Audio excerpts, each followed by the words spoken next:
ओम साईराम. मी प्रियंका. आपण श्री साई स्वानुभव तरखडांचे या पुस्तकाचे वाचन करीत आहोत. आता मी पुढील अनुभवाचे वाचन करणार आहे. साईंची शेवटची अविस्मरणीय भेट. ओम श्री साईनाथाय नमः. श्री साई स्वानुभवांची शिदोरी मी आता संपवलेली आहे. हे सर्व कथन केल्यानंतर एक गोष्ट प्रकर्षाने जाणवते की तरखड कुटुंबाचा हा साई समागम त्यांच्या विधिलिखितच होता आणि त्याचे कारण कदाचित त्यांची पूर्वपुण्याईच असणार. तसेच इतके वेळा शिर्डीला जाऊन त्यांनी बाबांकडून कधीही काहीही मागितले नाही. सुरुवात अर्थात शरीर पीडा दमनासाठी झाली, पण त्या भेटीत सुद्धा त्यांना बाबांना काहीच घाराने घालावे लागले नाही. जे काही घडले ते सर्व बाबांच्या अंतर्मनाने ताडले आणि मग आपल्या कृपाप्रसादाचे दान करून बाबांनी त्यांना आपल्याकडे ओढून घेतले. कलेकलेने ती ओढ वाढतच गेली आणि जगाच्या अंतापर्यंत ती अशीच टिकून राहू हीच साईचरणी प्रार्थना.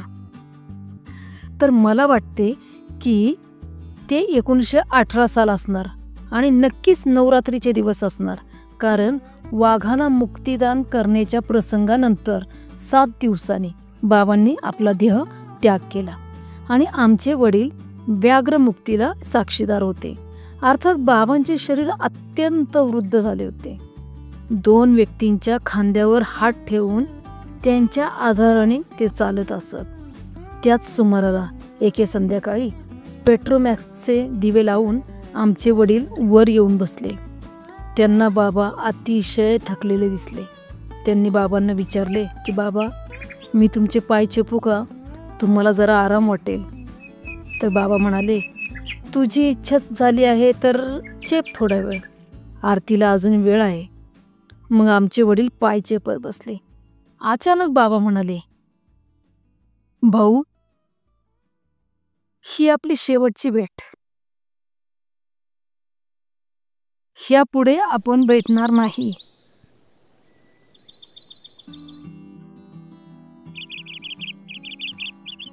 अचानक बाबा म्हणाले, भाऊ, ही आपली शेवटची भेट. ह्यापुढे आपण भेटणार नाही. शिर्डीला तर असंख्य लोक येतात. कोणी संतती मागते, कोणी संपत्ती मागते, कोणी शरीर पीडा दमन मागते. त्या अल्लालाच ठाऊक की कुणाच्या मनात काय असते ते.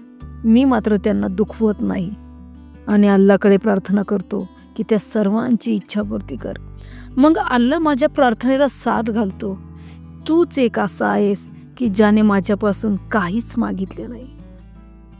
कदाचित तुला संसार नसल्यामुळे त्याची गरज भासली नसेल, पण भाऊ, यापुढे आपली भेट होणार नाही. तर तुला काय हवं असेल ते मागून घे. मी सुद्धा तुझ्या ऋणातून मुक्त होईन. आमचे वडील म्हणाले, बाबा,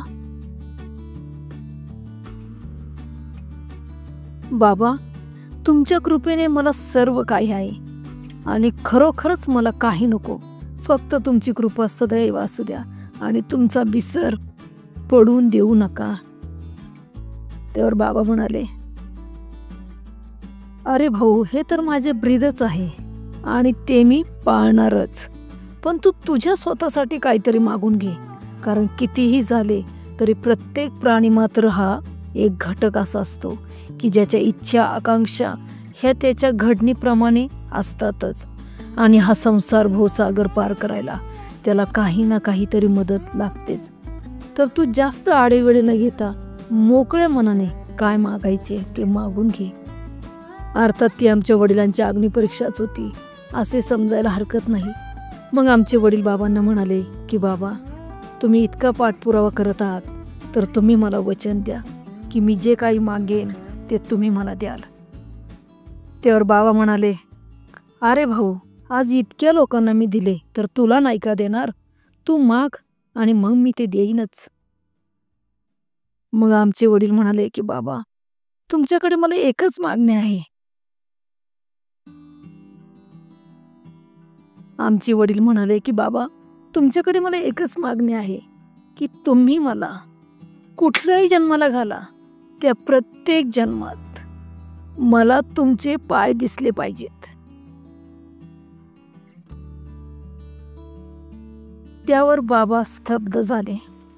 थोड्या वेळाने ते म्हणाले, भाऊ, हे वरदान मी तुला देऊ शकत नाही. त्यावर आमचे वडील म्हणाले, बाबा, मी जर काहीच मागत नव्हतो, तुम्हीच माझ्याकडे लकडा लावला आणि म्हणून मी मागितले, पण मला ह्या व्यतिरिक्त तुमच्याकडून काहीही नको. त्यावर बाबांनी स्मित हास्य केले. ते म्हणाले, भाऊ, आज शिर्डीला शेकडो लोक येतात, पण तुझ्यासारखे फारच कमी.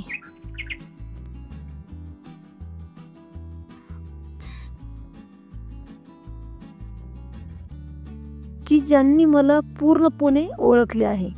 भाऊ, तुझ्या ह्या मागणीने तू मला जन्म जन्मांतरासाठी बांधून घेऊ पाहत आहेस आणि ह्या ईश्वराच्या बंद्याला तशी आज्ञा नाही. मी कुणाशी अशा प्रकारे बांधला जाऊ शकत नाही, पण तू निराश होऊ नकोस. मी तुला वचन देतो की पुढच्या जन्मी आपण दोघे 10 वर्षाचे असताना एका ताटात जेवायला बसलेले असू. त्यावर आमचे वडील म्हणाले, बाबा, जशी तुमची इच्छा. थोडक्यात म्हणजे पुढल्या एका जन्मात पुनर्भेटीचे बाबांनी त्यांना वचन दिले. अर्थात आमचे वडील सद्गदित झाले. त्यांनी बाबांना दंडवत घातले. त्यांच्या दृष्टीने हे देणे काही थोडके नव्हते. बाबांनी त्यांना उठवले. त्यांनी उदीच्या तपकात हात घातला आणि मूठभर उदी काढून ती त्यांना दिली आणि म्हणाले, भाऊ, ह्या उदीचे प्राणपणाने जतन कर. ही तुझ्या खूप कामी येईल.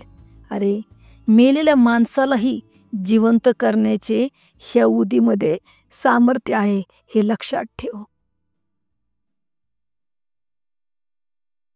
आरतीची वेळ जवळ आली होती. आमच्या वडिलांना त्या घडीला आपल्या जीवनाचे अगदी सार्थक झाल्यासारखे वाटले. अर्थात त्यांना दुःखही झाले होते, कारण बाबांनी त्यांना संकेत दिला होता की ही त्या दोघांची शेवटची भेट. दुसऱ्या दिवशी त्यांना मुंबईला परतण्याची आज्ञा झाली. त्यांनी सर्व वृत्तांत घरी येऊन कथन केला. त्यांनी मग एक चांदीची डबी आणली आणि बाबांनी दिलेली ती अमृतरूपी पावन उदी त्यामध्ये घालून कपाटात तिजोरीमध्ये बंदिस्त केली. आम्हाला आठवते की घरात कुणीही अतिशय ज्वराग्रस्त असले की आमचे वडील ती डबी बाहेर काढून तेथील चिमूटभर उदी पाण्यामध्ये घालून प्राशन करायला देत. आमच्या 7 भावंडामध्ये कोणीही त्यांच्या हयातीत दगावले नाही. आम्ही आमच्या वडिलांना विचारत असू की बाबांच्या ह्या वचनाचा नेमका अर्थ काय.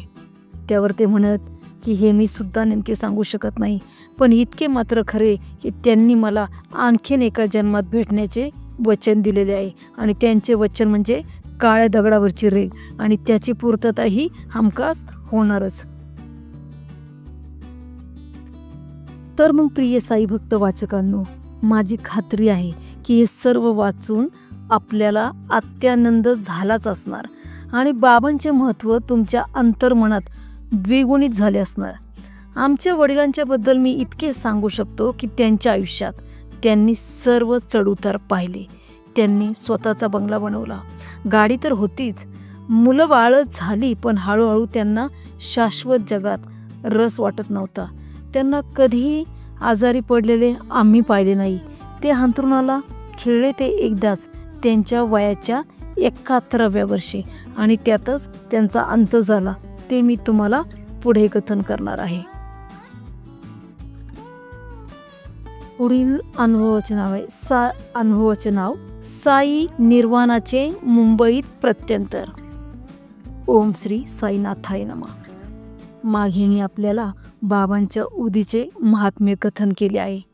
ते मोरेश्वर प्रधानांना जेव्हा परत दमा उसळला, त्यांचा जेव्हा निरोप आला, तेव्हा आमच्या आजोबा आणि वडिलांनी बाबांच्या हातची उदी बरोबर घेतली होती आणि दम्याच्या उसळीची शांती करण्यासाठी त्यांना पाण्यातून प्राशन करण्यास ती दिली होती. अर्थात दम्याची उबळ त्याने थांबलीच आणि मोरेश्वरांना त्यामुळे आराम पडला. आमचे आजोबा आणि वडील मनोमनी आनंदित झाले होते, कारण इतक्या लवकर हा उदी प्रयोग करावा लागेल ह्याची त्यांना सुद्धा कल्पना नव्हती. पण त्यानंतर एक अघटित घडले. मोरेश्वरांच्या सांताक्रूजच्या घरावरून ते दोघे जेव्हा वांद्र्यांच्या वांद्र्याच्या स्वगृही परतले तेव्हा पाहतात तो काय, बाबांची ती देव्हाऱ्यातील मोठी तसबीर ब्रॅकेटमधून निसटून तिरकी झालेली. ब्रॅकेट मात्र जागच्या जागी होता. त्यांनी आमच्या आजीकडे चौकशी केली की कोणी नोकराने तिथे काही साफसफाई केली का. दिवस होता विजयादशमीचा, त्यामुळे पूजा वगैरे सकाळीच झाली होती आणि साफसफाईचा तर काही प्रश्नच येत नव्हता. अर्थात नोकर कधी देव्हाऱ्यापाशी जात नसत, ते सर्व आमचे वडीलच करायचे. त्या दोघांना आश्चर्य वाटले की संध्याकाळी मोरेश्वरांच्या दम्याचे पुनरागमन आणि आता हे बाबांच्या तसबिरीचे अकस्मात कलंडणे. त्यांनी ठरवले की तेंडुलकरांच्या किंवा अण्णासाहेब दाभोळकरांकडे चौकशी करावी, पण तशी पाळी आली नाही. काकासाहेब दीक्षितांचा नोकर संध्याकाळी 7 वाजता हजर झाला. त्याने खबर आणली की शिर्डीला दुपारी साईबाबांनी देह त्याग केला आणि काकासाहेब आणि इतर भक्त मंडळी शिर्डीला प्रयाण करणार आहेत म्हणून, आणि बाबासाहेबांना चालण्याची विनंती केलेली आहे. ही वर्तमान ऐकता क्षणीच त्यांच्या डोक्यात लख्ख प्रकाश पडला की बाबांनी आपल्याला दृष्टांत दिला की मी ह्या जगातून प्रयाण केले आहे. त्यामुळे मोरेश्वरांच्या दम्याने परत एकदा उसळी मारली आणि देव्हाऱ्यातली जिती जागती तसबीर आपल्या नित्याच्या आसनावरून ढळून कलंडली. आता ह्याला काय म्हणावे, कुठे शिर्डी, कुठे मुंबई, आणि भक्तांना आपल्या प्रयाणाचे प्रत्युत्तर देण्याची बाबांची ही जगावेगळी पद्धती. प्रिय साई भक्त वाचकांनो, खरोखरच शिर्डीच्या साईबाबांना जे अनंत कोटी ब्रह्मांड नायक, राजाधिराज योगीराज, परब्रह्म सच्चिदानंद म्हटले आहे, ते सार्थक नाही का. आणि बाबांच्या ह्या असामान्य दृष्टांतांनी त्यांच्या भक्तांच्या जीवाची काय कालवाकाल होत असेल तेच झाले. अर्थात साईंचे निर्वाण म्हणजे फक्त देहत्याग होता. त्यांनी आपल्या सर्व भक्तांना ठसवून दिले होते की मी कुठेही गेलेलो नसून तुमच्या ठाई जिवंत आहे. माझी हाडे सुद्धा माझ्या या तुरबतीतून तुमच्याशी हितगुज करतील. माझ्यावर नितांत श्रद्धा असू द्या.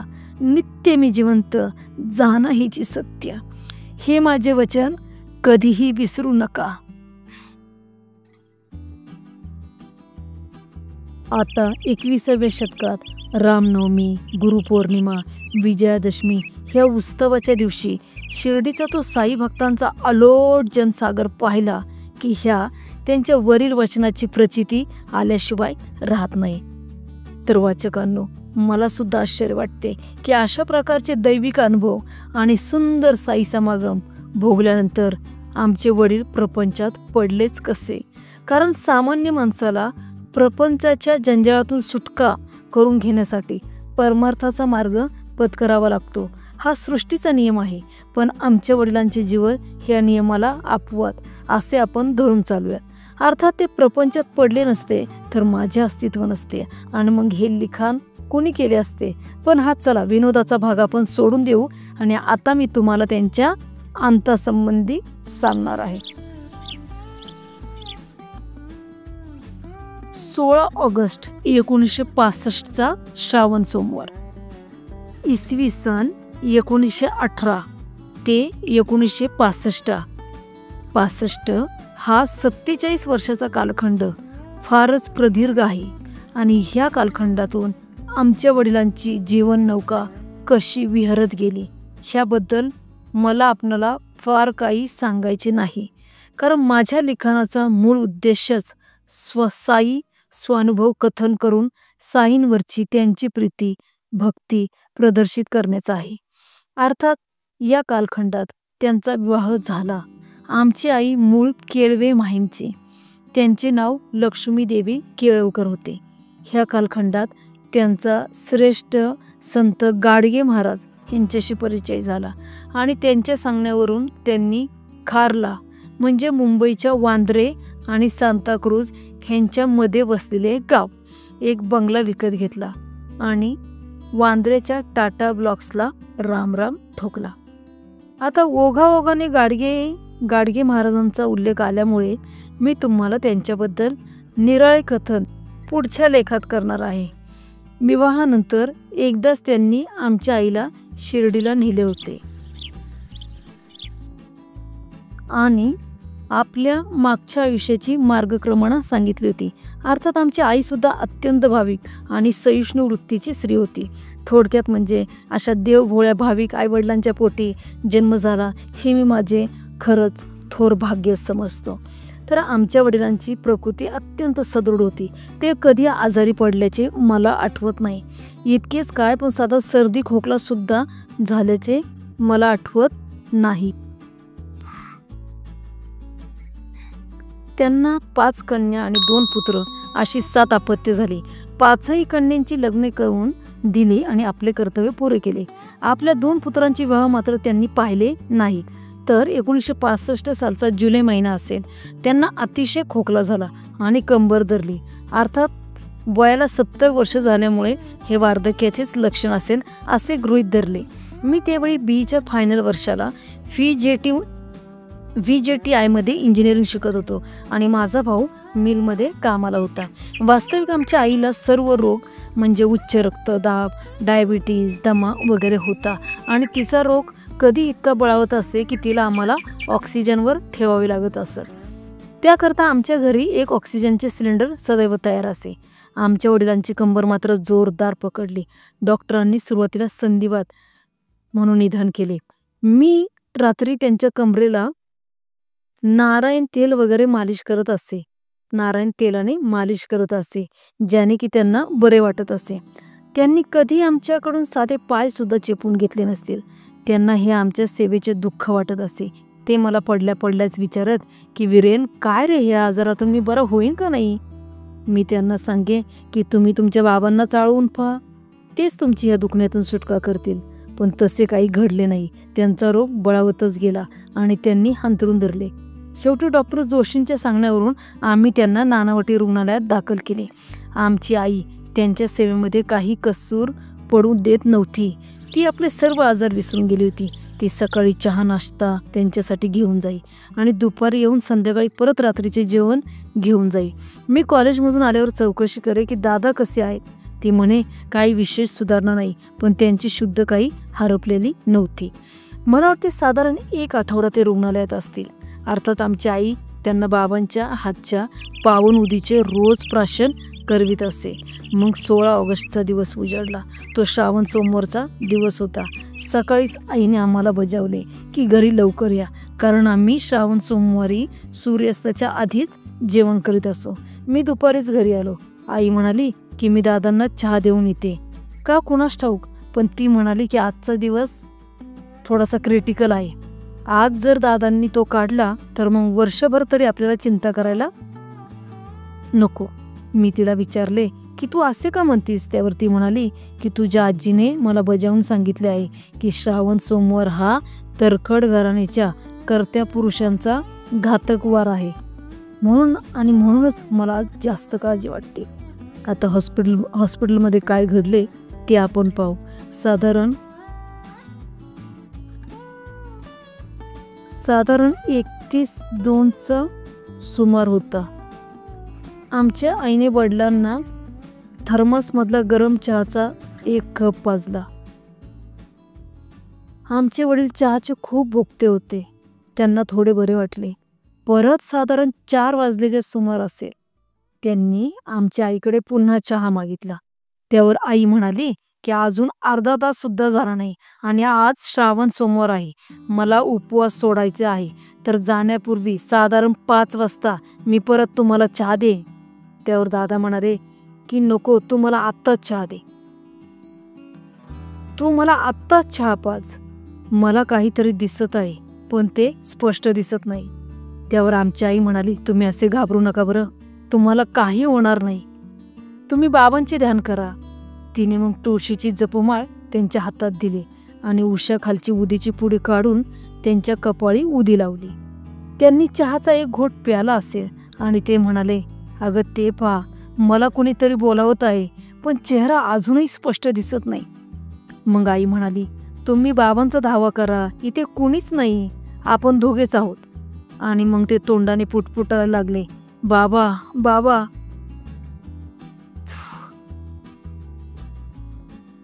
त्यांची मुद्रा प्रसन्न होत गेली आणि ते जोरात ओरडलेच, बाबा मी आलो. आणि त्यांनी मान टाकली. तो त्यांचा शेवट होता. मला तरी वाटते की त्यांना त्यावेळी बाबांचेच दर्शन होत असणार. काय हे अभूतपूर्व मरण. असे म्हणतात की प्राण या शरीरातून बाहेर पडताना अतिशय कष्ट होतात, पण दादांनी बाबा मी आलो ह्या आरोळीनेच प्राण सोडला. अशा प्रकारे बाबाचा भाऊ त्यांच्या चरणी विलीन झाला. आमची आई किती धीराची, ती सरळ घरी निघून आली. घरी आल्यावर ती म्हणाली, आपले दादा बाबा घरी निघून गेले आहेत. तुम्ही सर्वांना कळवा आणि अंत्ययात्रेची तयारी करा. मला आठवते शाळेत असताना आम्हाला एक धडा होता ज्याचे शीर्षक होते मरणात खरोखर जग असते. आम्हाला एक धडा होता ज्याचे शीर्षक होते मरणात खरोखर जग जगते. ही उक्ती दादांनी त्यांच्या मरणातून सार्थ करून दाखवली. आमची आई तशी हळव्या स्वभावाची, पण का कोणास ठाऊक तिच्या डोळ्यातून त्यावेळी एक अश्रू सुद्धा टिपकला नाही. कदाचित ते दिव्यत्वाच्या भावनेने ते दुःखाश्रू आतल्या आतच थिजून गेले असतील. कदाचित बाबांचीच त्यांना सुप्त आज्ञा दिली असेल, खबरदार तुम्ही त्या डोळ्या वाटे आज बाहेर पडलात तर. असा होता तो श्रावण सोमवार जो की आमच्या आजीचे बोल तंतोतंत खरा करून गेला. पुढील अनुभव संत गाडगे बाबा बरोबरचा सहवास. ओम श्री सद्गुरू साईनाथाय नमः. आता मागे सांगितल्याप्रमाणे आता माझ्या स्मरणशक्तीला ताण देऊन मी संत श्रेष्ठ गाडगे बाबा, जे की आमच्या खारच्या बंगल्यावर अचानक एकदा वस्तीला आले, तशी ते आमच्या बंगल्यावर वस्तीला येत असत आणि मग निघूनही जात. त्यांच्याबद्दल थोडेसे सांगण्याचा प्रयत्न करणार आहे. अर्थात मी त्यांना प्रत्यक्ष पाहिलेले आहे. ते रंगीबेरंगी गोधडीचे वस्त्र परिधान करीत आणि डोक्याला फडका गुंडाळीत. पायामध्ये चांबड्याचे चढाव असत आणि हातामध्ये एक दंडुका असे. त्या दंडुक्याला खाली पाईपची टोपी बसवलेली असे, ज्याने की त्याची झीज होत नसे. अर्थात ते विठ्ठलाचे कडवे भक्त होते आणि मुखाने ते नेहमी पांडुरंग पांडुरंग म्हणत. मला वाटते त्यांची गाठ आमच्या आजोबा आणि वडिलांशी दासगणू महाराजांनी घालून दिली.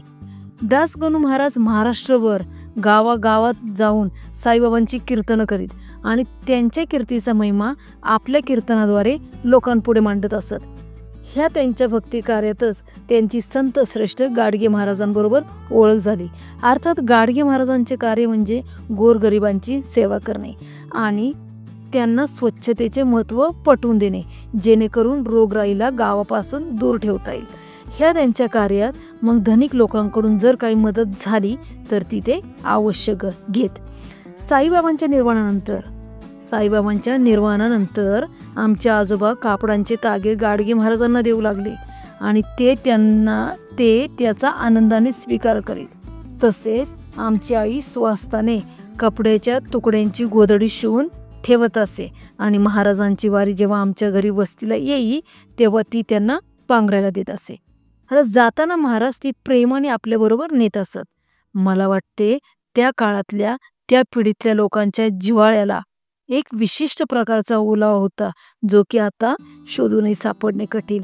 अर्थात गाडगे महाराजांचे येणे आमच्या वांद्रेच्या घरापासून होते. ते शक्यतो पायीच प्रवास करीत असत. असेच एकदा 1922 साली ते वांद्र्याला आमच्या घरी आले असताना आमच्या वडिलांना म्हणाले, रावसाहेब आता किती दिवस तुम्ही थोरल्या रावसाहेबांच्या सावलीत राहणार? तुमचा सुद्धा संसार पसारा वाढणार आहे, तर तुम्ही तुमच्यासाठी एक स्वतंत्र मठी घ्यायला हवी. आमचे वडील सुद्धा त्यांना बाबांच्या ठिकाणीच मानित. त्यांनी मग त्यांनाच विचारले की महाराज तुमच्या पाण्यात काही आले आहे का? महाराज म्हणाले, आत्ताच मी खारच्या बाजूने आलो आणि तिथे नवीन बांधलेली मठी माझ्या नजरेत बसली. तुम्हाला आवडली आणि परवडली तर पहा सौदा करून.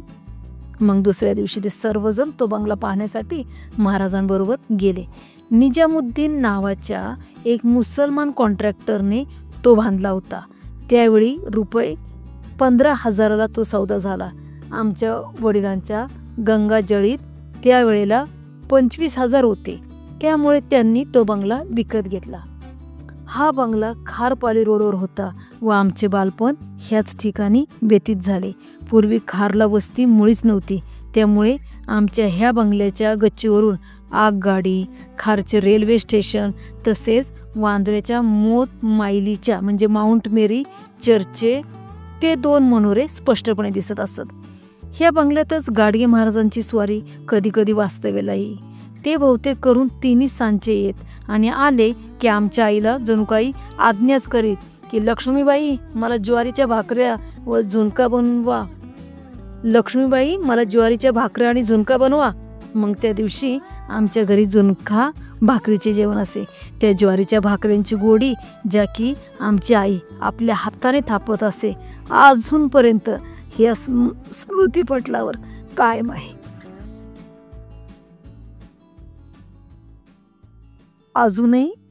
अजूनपर्यंत या स्मृतीपटलावर कायम आहे. गाडगे महाराज मग आपले वाऱ्यांचे अनुभव कथन करत असत. गाडगे महाराजांचा एक अद्वितीय अनुभव मी जसा आमच्या वडिलांनी कथन केला तसा तुम्हाला सांगणार आहे. महाराजांचे अर्थात पंढरपूरला सारखे येणे जाणे असतच. ते मुखाने सारखे म्हणत पांडुरंग पांडुरंग. एकदा आमच्या वडिलांनी महाराजांना विचारले की आपणाला पांडुरंगाची भेट झाली आहे का.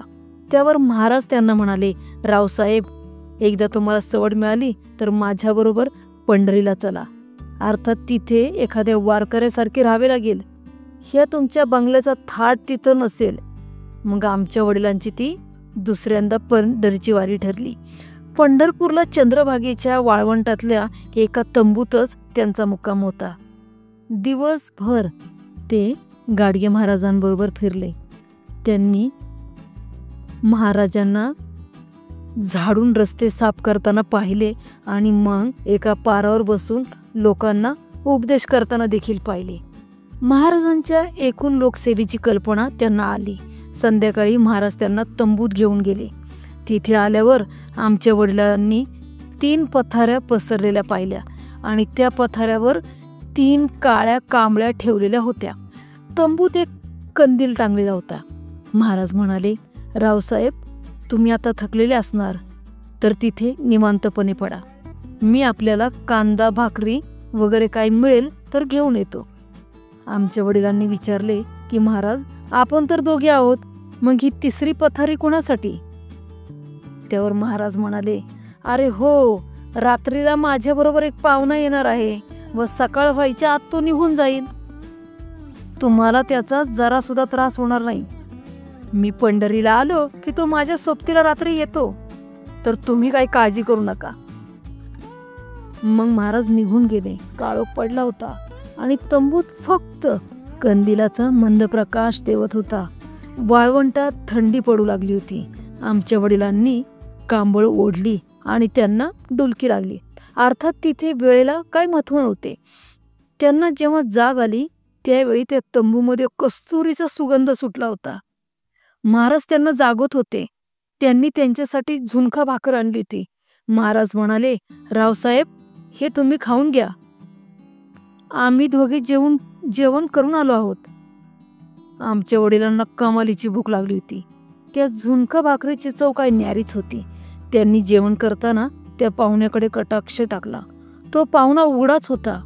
त्याने धोतर नेसलेले होते आणि त्याच्या शरीराचा रंग भिल्लासारखा काळा होता. त्याचे डोळे लाल होते आणि त्याने खांद्यावर कांबळीची घडी लटकवलेली होती. एका गोष्टीचे आमच्या वडिलांना आश्चर्य वाटत होते की हा कस्तुरीचा सुगंध कुठून येतोय. महाराज म्हणाले, रावसाहेब, तुम्ही खाऊन घ्या आणि निवांतपणे पडा. महाराज म्हणाले, रावसाहेब, तुम्ही खाऊन घ्या आणि निवांतपणे पडा. आम्ही जरा गंगेकाठी फेरफटका मारून येतो. आणि ते दोघे निघून गेले. मग आमच्या वडिलांना त्या कस्तुरीच्या सुवासात झोप केव्हा लागली ते कळलेच नाही. सकाळी कोंबडा आरवण्याच्या आवाजाने त्यांना जाग आली. महाराज आधीच आपल्या पथारीवरून उठून बसले होते. ते म्हणाले, रावसाहेब, उठा, चूळ भरून या, तुमच्यासाठी चहा तयार आहे. मग त्यांनी मातीच्या कडबोळ्यातून आमच्या वडिलांना चहा पाजला.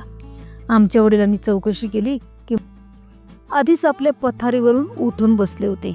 ते म्हणाले, रावसाहेब, उठा, चूळ भरून या, तुमच्यासाठी चहा तयार आहे. मग त्यांनी मातीच्या तिखट गोळ्यातून आमच्या वडिलांना चहा पाजला. आमच्या वडिलांनी चौकशी केली की महाराज आपला पाहुणा कुठे आहे. त्यावर महाराज म्हणाले, अरे तो आत्ताच चहा पिऊन निघून गेला, त्याला देवळात ड्युटीला जायचे असते. मग आमच्या वडिलांना थोडे विचित्रच वाटले. त्यांना मुक्काम हलवायचा होता, त्याची तयारी केली, पण त्या कस्तुरीचा सुगंध काही त्या तंबूतून जातच नव्हता.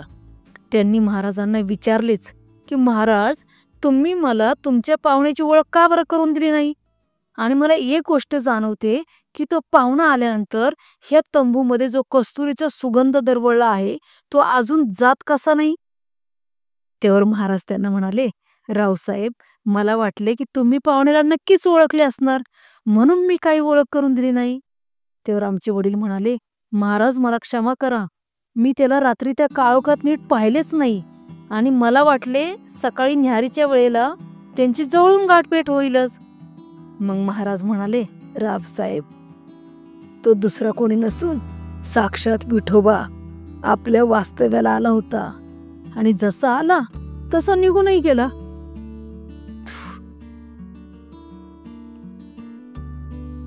तुमची पंढरीची वारी सफल झाली असे समजा.